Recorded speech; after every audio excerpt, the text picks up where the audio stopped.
Welcome to the Featured Anime Podcast. I'm your host, Jack.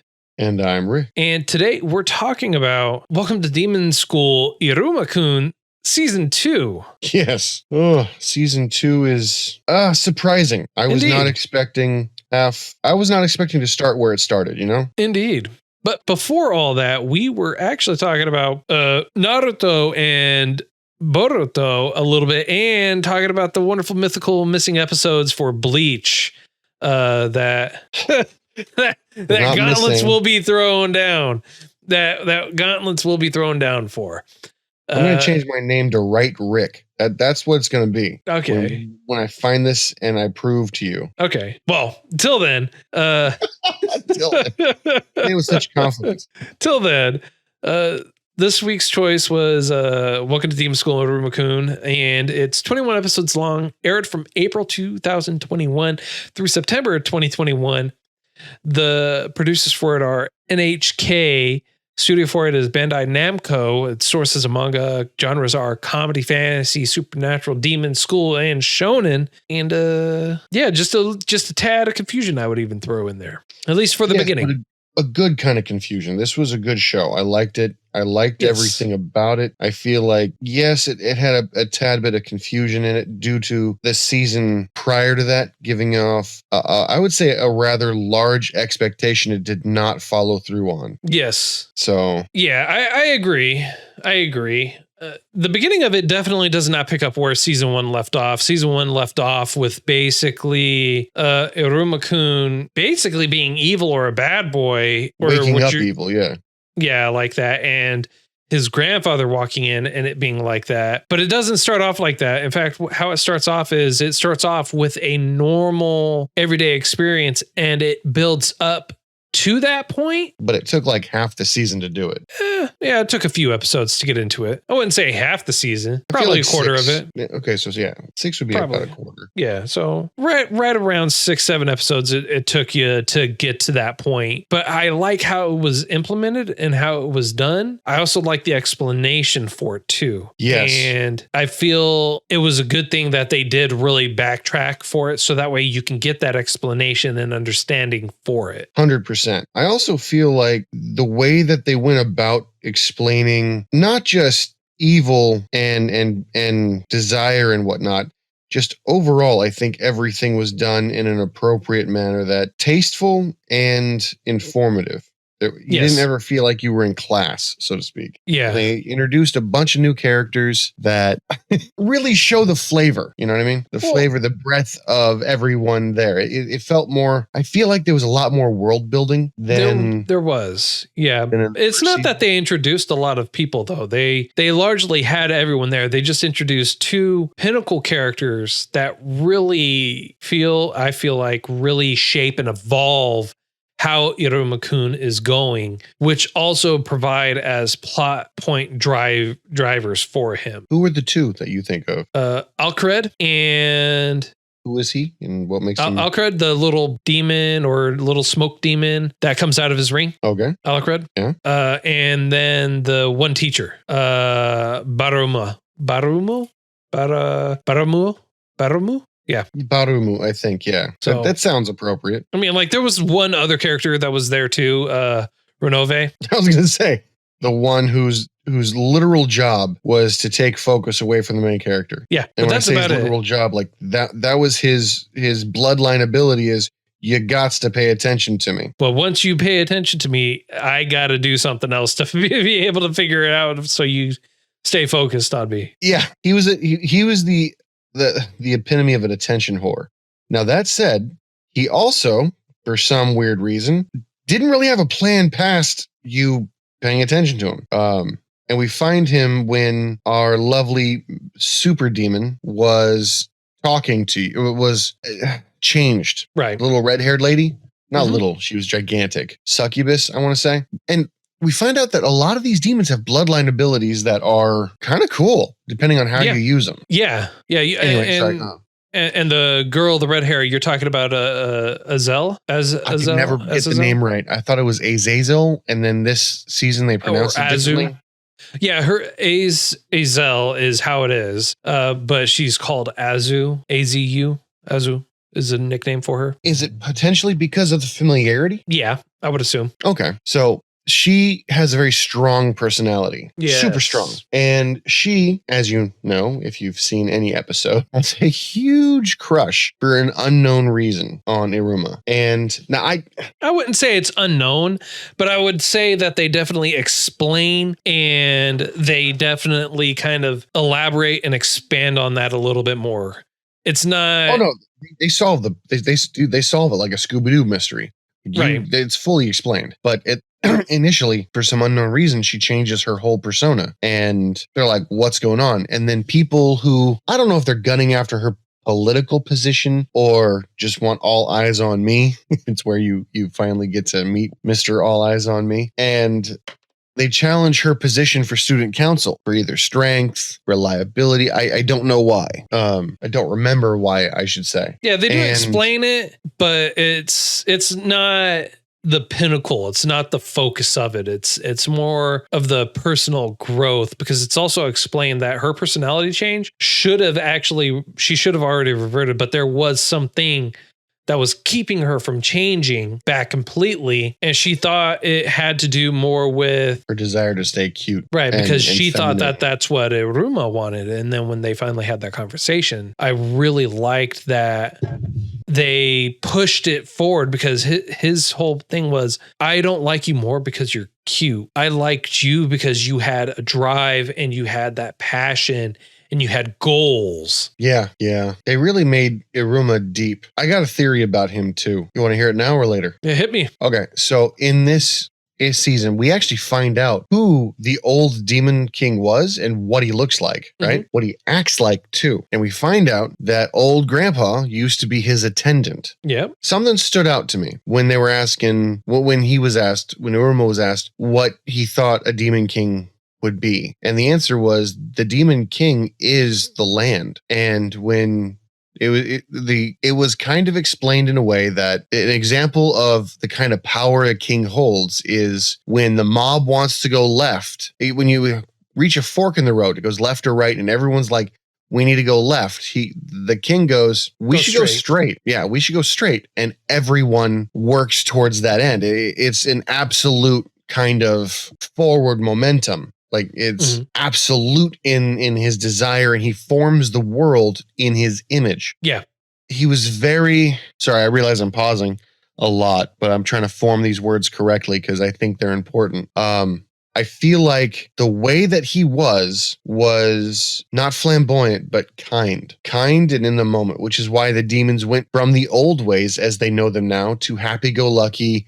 You've got stress relief areas, you've got demi-idols, you've got demi-parks that are essentially idols and theme parks that you can release your anger. Yeah. Well, it's not that you necessarily release your anger. What it is every demon goes through a evil phase where it's for X amount of time they are evil, which I feel, because they mentioned this at the beginning of episode, or not the beginning, but they mentioned this like episode 1 or 2, which I felt like was great foreshadowing for what was going to happen to Iruma Kun, which also helps pass off that he is also a demon, even though he's a human. Oh, yeah. So, because that's what everyone kept commenting. Oh, he's in his evil phase. He's in his evil phase and everything like that. That's why he's acting like that, which I think is really well foreshadowed and really well explained why he has this sudden change. It's not because it was just done haphazardly. It was done more so to also kind of help keep him under wraps that he's a human and that he's actually a demon, or True. not. Rather, let me rephrase. He's not a demon. Right. Thank you. So my theory is that the Demon King saw what he liked and said, you know what? I'm going to reincarnate into a human. And he told his subordinate, go find me. No matter how long it takes, no matter how many tries you have to, go find me. That's actually along the lines of what I was thinking would ended up happening, is that Iruma Kun's actually a reincarnation of the Demon King, because the hair is kind of similar and they're wearing the same ring and everything like that. The only difference is that Iruma Kun's a human and the Demon King's demon. Now, my other hypothesis is that Iruma Kun was his mother was actually impregnated by the Demon King, and he still just like disappeared and off doing whatever, but he's actually this offspring of the Demon King who became a human. Okay, that's an interesting thought as well. I don't know though. You see, if you think about it, he's got the Ring of Solomon or the Ring of Gluttony, depending on which one you'd like, right? Which would indicate that the Ring of Gluttony was not there, was no longer attached to the actual Demon King's hand, right? But what I really thought was kind of cool is you've heard the what was it, the prophecy before about the Demon King being able to heal all wounds, things like that, right? That was a big thing. That's why in season 1 we're like, oh, his blood can heal any wound. Well, when you looked at what the Demon King used to look like and his mentality, like the Demon King, future Demon King will be able to heal all wounds. If the world fractures, and if their world fractures, and the Demon King is supposed to be the world, he can mend the world, which is where I think everyone's thinking of. But I like how literally he can heal the world, or figuratively he can heal the world. I like the options we have in front of us. Right. Yeah, they do have it built in such a way where it could go any direction really, and how it really plays out, it's going to be, I feel like it will pay off and it will just get better as it goes on. So you think as well there will be a next season? Well, if I remember correctly, there is a 3rd season already confirmed. Really? Yes. I was not aware of that. Yeah, it was announced by NHK on September 11th via their official website and Twitter. Yep, that's why. Yeah, it'll have 24 episodes. Nice. Yeah. So at not at the end, but like near to the end, they did talk about, oh, your next school year is going to look badass. If you thought this year was fine, you got plenty more to look forward to. Oh yeah, yeah, and how they are set up for it and how they're going through it makes a lot of sense too, especially with all the foreshadowing of him sitting on the throne too, and him actually sitting on the throne during his evil phase. Yeah, that was cool. I don't care how you look at it. That was legitness. And everyone looking at him when he did it, everyone was starstruck. Well, yeah, and what's even better is that it wasn't that everyone was upset that he was sitting up there or that they were pissed off about it. They were like, yeah, that kind of suits you. Granted, he's way too small to fit in the seat. I was gonna say, I think it goes beyond that. He just fits in it. I think it's closer to the fact that his persona, his abilities, his charisma made it to where when he was sitting on that seat, everyone was like, I can see the future king here. Yeah. Well, not only that, because they also play a part of it too. So when he's talking to Sullivan and he asks how he could be a demon king, or how does one become, or why doesn't he? He says a demon king, like we were saying before, it's liked by everyone. He is liked and loved by everyone. And Iruma Kun is very much liked and loved by everyone. So I got a question with that. If the demon world, so when Iruma was asking what the last Demon King looked like and how he was, he goes, take a look around. The world as we see it was built by him, and it represents what he was about. Yep. What would you think Iruma would want as a world? I don't know, but they do pose that question, and he starts wondering it about himself. How much food would there be? Oh, way too much food. Way too much. Man. They've got one trope going hard in the paint of him just eating everything. Right. But that's okay. I mean, that's all right. It's not like he doesn't eat ever. He's just like, he eats and he loves it. It's part of his personality. It's part of who he is. And that's something that they've been able to maintain all the way through. Yeah. And he goes through the whole setup of people challenging him, and in his bad phase, his evil phase, he goes up to the food counter and they're like, no, you can't do it. We challenge you. And he walks away, goes, nice try. Flips the cape and walks away. And you're just like, I could get used to this. Yep. I could get used to this. Yeah. Oh yeah. And that's one of the great things about this is they didn't make him, like, even though he was in his bad boy phase, so to speak, he wasn't mean or horrible to the people that he was with. He just like was very, I want to say cocky or arrogant. He was more, what's the word I'm looking for? Thank you. Confident. He was a lot more confident. And even with how it was with his grandpa, his grandpa wanted a picture and everything like that. And he, sighs like whatever, like a normal teenager would do anyways, but takes a picture with all of them regardless. So I feel like that's one of the real positive aspects of it is even though he was a bad boy or going through his quote unquote evil phase, he was still kind in a weird kind of way to the people that were still important to him and everyone else. Well, I felt like he still couldn't say no. He'd be like, oh, this is such a pain, but for you. And I felt like in his evil phase, instead of just always saying yes, I mean, he still always said yes, but instead of just always saying yes, he made it feel more like a favor rather than a request fulfilled. Yeah. Like when the trash man was like, oh, we could definitely plant these flowers. And he's like, so troublesome. Well, let's get this over with. Instead of, yeah, no problem. Yeah. So it felt like a favor. And then in the middle of the whole thing, when they're like, we need more respect at the beginning of his evil phase, he goes, we need more respect. We need to do this. We need to do that. And they end up wanting to move from their arguably shithole dumpster area. Yeah. Which is true. And it's understandable. To the Royal One. Yeah. And the conditions that he's given, he meets those. However, it's not met in the way that his teacher wanted it. And because of how Iruma Kun was naturally, how he was nice and helpful to everyone, all the facility, all the faculty, everywhere, he was still able to get basically the royal teaching room, classroom, because of how he was the whole time. Yeah, it reinforced that goodness was a way of life more so than a means to an end. Exactly.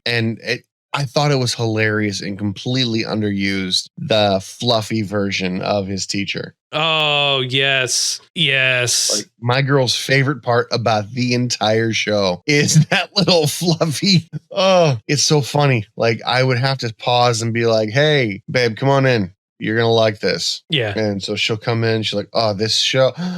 This show?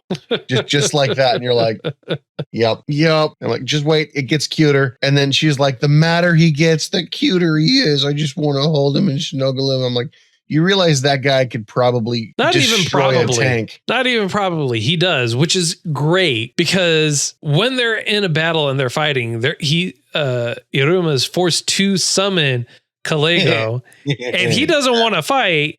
But because he's been summoned, they're forcing him and they're like, release me from this form. It's like, no, because if we release you, you'll go back to where you were before. And we want you here to help us. And so it's perfect blackmail material. Oh, yeah.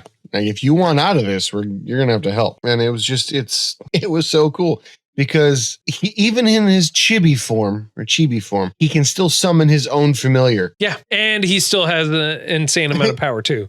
Yeah, crazy amounts of power. Like he looks like a penguin, but he'll bitch slap anything into dust. Right. And we do get a rank for him as well. Oh yeah, he's so out of 10 ranks, he's 9, right? No, he's 8. No. Sullivan is 9, so the grandpa is 9. Ah, okay. He is 8, and same thing with his Baruman, he's also 8. They're the only 2 8 ranks in that school. They're the only ones that are ranked at that high. And what's really interesting is that you learn that Azu, the class president or whatever, council president, she is ranked 6. Yeah, I wasn't expecting that at all. And you don't really notice it, and it doesn't hit you until you see somebody else being ranked, because you just see a random 6 pop up and you're like, what the hell's up with that? At least for me. And then when it happened again a little bit later on, I made the connection. I'm like, oh, that's what that means. No wonder she's so strong. Yeah, no, I get it 100%. I mean, everything we saw was interesting to the point of I'm excited for season 3. I am very excited for season 3. I'm excited for season 3. Because I can only imagine. And just curious, were you watching the end of the episodes at all? Yes. So at the very end, they did a little extra video, right? Mm-hmm. On the very last episode of the series, the very end, they show you what I hope I can only pray is a still from season 3, and it looks awesome. It does. Looks awesome. Looks So- good. I'm excited for it. I can only Now- hope for the best, but we'll see. We will see. But one of the things I was happy about is the new teacher that Iruma meets. He Baruma. trusts him. He trusts him enough to be like, I'm a human. Oh crap, no. Yeah, that surprised me, but I'm glad that he explained it too. Like how Baruman actually is. He is very, I want to say kind of comforting. Yeah, he And looks very mean because of an injury he sustained as a younger child. And because of a condition that he has, he can't help but want to touch everything. So he can't help but touch it. He's compulsively wanting to touch. But isn't that his ability? I thought it was his bloodline ability to be able to tell what's going on at a single But he touch. doesn't have to. He doesn't have to touch. He just knows what's going on within the area. True. He's essentially the lie detector, the anti-cheat detector for the whole school. Yeah, that no one knows how. Yeah, but he's able to tell. He's a human, not a human, a demon lie detector. He's able to detect any kind of misinformation, and that's why he trusts Iruma so much. And then that would make perfect sense why he had an instant reaction to the whole "I'm a human" because he didn't detect a lie out of it. Well, it's not that he didn't detect a lie out of it. He actually elaborates and says he couldn't tell anything having to do with Iruma Kun. He can't, his power doesn't work with him. Oh, maybe even further proof for my theory about him being a reincarnation of a demon lord or the demon king or the spawn of the demon king. As likely, yes. That would explain why his parents didn't love him. Yeah, why they were quick and easy to sell him off. Yeah. Ugh. Yeah. But yeah, no, this guy, he looks weird. He's got chicken legs and he's super duper strong. Yeah. Hence the rank 8. Yeah. Hence the rank 8. But just, yeah, he's a good addition. Rounds everything out. I like him. But his books help me a lot. Now, as you watch, you'll notice that Iruma doesn't study very well. Anything he's got to do for himself, he's horrible at. Yes. Horrible. But in learning, in Iruma learning, we learn as well how magic operates, the 3 different forms of magic. The verbal, speak it, the mental, and the last one was creation, I think. Something like that. I don't remember. I'm going to be honest. I don't remember. It's there. There's 3 different forms. That's all I remember. But the way that he was able to explain it was him, Oz, and the green-haired chick, they all have different kind of power. Yes. Iruma has to say it. Oh, bloodline. That's the other. It was bloodline, so you create it, so you speak it, so that way you could create it, then you think it, and you don't have to actually say it, and it'll spawn it. But then there's bloodline, and that's the 3rd form. Yes. And which is unique to everyone individually. Or rather to a bloodline. Yeah. Hence the name. I'm trying to think. Bloodline. There were birds. There's animals in this kingdom, and then there are demons in this kingdom. And the demons eat the animals occasionally, because you must have gotten the meat from somewhere, right? Unless Iruma's eating humans, which... humans are supposed to be rare or non-existent, and that's the whole purpose behind Baruman being so shocked and bewildered, because he says you're a rarity or you're something that shouldn't even exist in general. Yeah, and it's not that his first reaction was to eat Iruma Kun. It was, oh my God, this is horrifying. I can't. What if, and pick your flavor, right? Yeah. What if something happens to you? What if I eat you? I want to eat you. I know I shouldn't, but I want to. That kind of thing. Yeah. Well, it's not that he said he wanted to eat him. He was more curious than anything else. He said he was trying to fight the urge to eat him, but it's a very minor urge because he's got good control. But if anybody else were to if anybody else were to know that he was a human, he'd be eaten. Or be terrified because you don't know. True. Despite their anthem, true. But if you think about it, either they eat the meat of the animals or Iruma's been eating human meat. Well, he hasn't been eating human meat. He's been eating meat of animals. And in case you forgot... Which I probably did. The giant shark that had... Oh, God, no. Okay. A piece of everything? Of everything. His scales was bananas, shrimp, pork cutlets, pork roast bodies, pork, everywhere. It wasn't a true shark because it had it had a skull. And as we all know, sharks don't have skeletons. Hilarious, really. Couldn't help it. So that they aren't eating people for for that, just that one alone, because you go out there, they harvest animals, everything like that.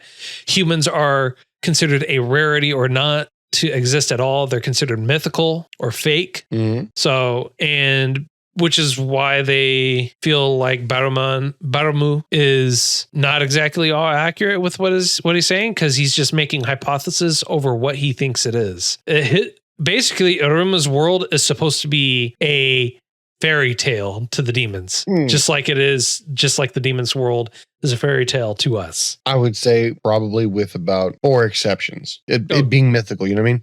Because his grandpa obviously knows it's real. To the general public, it's supposed to be mythical. So you have the Azu's father. He's the one that actually knows about humans and everything like that, obviously. And obviously Sullivan knows about it because he's able to go to the human world. He's been there. He's took things over or back. But Azu's father is basically the border patrol agent in between the two worlds to keep everyone from going over across each other or send everyone back, in case you forgot from season 1. That's how it was. Yeah. Well, my next question would have been, how do they keep this place separate? Because it doesn't look like it's in another dimension, if that makes any sense. It kind of feels like it's on another world itself. So I'm going to have to say plot tunnel. There. I use them all the time. It's how I get to and from work. Super reliable. Hey, there's no better way to travel. With all that being said, I think this is a great spot for a rating, sir. Well, do we remember what I gave the last episode, the last season? Do not. Do you need me to look it up so that way you can choose your rating based off of that? Or do you want to rate it? I don't want to rate it on its own, but I feel like I should piggyback off the first season. Well, combined, it received a 8 rating from us. Okay, so that's fairly solid. I think I probably gave it a 9. You gave it a 7. I'm gonna have to follow through and give it a 9.